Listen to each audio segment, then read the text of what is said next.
দীর্ঘ ৪ বছরের কূটনৈতিক জট কাটিয়ে অবশেষে চীনের বহুল আলোচিত গ্লোবাল ডেভেলপমেন্ট ইনিশিয়েটিভ জিডিআইতে যুক্ত হতে যাচ্ছে বাংলাদেশ। ২০২১ সালে জাতিসংঘে শি জিনপিং ঘোষিত এই মহাপরিকল্পনাটি মূলত বিশ্বজুড়ে টেকসই উন্নয়ন, দারিদ্র্য বিমোচন এবং অবকাঠামো নির্মাণের লক্ষ্য নিয়ে গঠিত। ইতিমধ্যে বিশ্বের প্রায় ১০০টি দেশ ও সংস্থা এই উদ্যোগে সামিল হয়েছে। ২০২২ সালে চীনের তৎকালীন পররাষ্ট্রমন্ত্রী ঢাকা সফরে এসে বাংলাদেশকে এতে যুক্ত হওয়ার আনুষ্ঠানিক প্রস্তাব দিলেও বিগত আওয়ামী লীগ সরকার এবং পরবর্তী অন্তর্বর্তী সরকার নানা কূটনৈতিক কৌশলে চূড়ান্ত স্বাক্ষর করা থেকে বিরত ছিল। তবে বর্তমান ক্ষমতার রদবদল এবং প্রধানমন্ত্রী তারেক রহমানের চলমান চীন সফর এই সমীকরণকে সম্পূর্ণ বদলে দিয়েছে।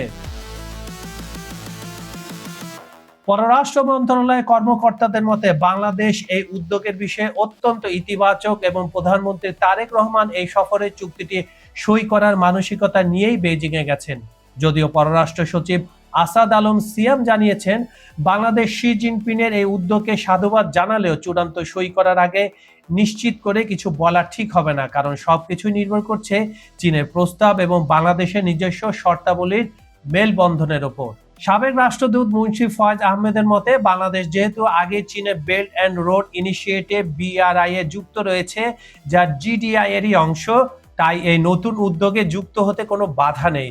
তবে আমেরিকার নিষেধাজ্ঞা ও যুদ্ধের রাজনীতির বিপরীতে চীনের এই উন্নয়ন বার্তায় বাংলাদেশের সামিল হওয়াকে ওয়াশিংটন কিভাবে নেবে, সেটি এখন বড় প্রশ্ন। প্রধানমন্ত্রী তারেক রহমানের এই সফরে কেবল জিডিআই নয়, বরং তিস্তা মহাপরিকল্পনার মতো অত্যন্ত গুরুত্বপূর্ণ ও বড় ইস্যুগুলো আলোচনা কেন্দ্রবিন্দুতে থাকবে। ওয়ার্ল্ড ইকোনমিক ফোরামের সম্মেলন শেষে বেইজিং এ চীনের প্রেসিডেন্ট শি জিনপিং এবং প্রধানমন্ত্রী লি ছিয়াং এর সাথে পৃথক দ্বিপাক্ষিক বৈঠক করবেন প্রধানমন্ত্রী। এই সফরে তিস্তা প্রকল্প ছাড়াও প্রায় ১৫ থেকে ১৭টি চুক্তি ও সমঝোতা স্মারক সই হওয়ার জোরালো সম্ভাবনা রয়েছে। আমেরিকার ভূ রাজনৈতিক চাপকে পাশ কাটিয়ে চীনের এই মহাপরিকল্পনায় ঢাকার যুক্ত হওয়ার এই স্বাধীন পররাষ্ট্রনীতি বিশ্ব রাজনীতিতে এক বড় বার্তা দিচ্ছে। ৪ বছরের দীর্ঘ অপেক্ষার পর এটি কি শুধু একটি উন্নয়ন চুক্তি হতে যাচ্ছে, নাকি দক্ষিণ এশিয়ার ভূ রাজনীতিতে এক বিশাল বড় বদল, তা জানতে সফরের শেষ পর্যন্ত অপেক্ষা করতে হবে। আর এ ব্যাপারে ভারতের কি মন্তব্য এখন পর্যন্ত তা জানা যায়নি। কাজল হায়দার, খবর সংযোগ।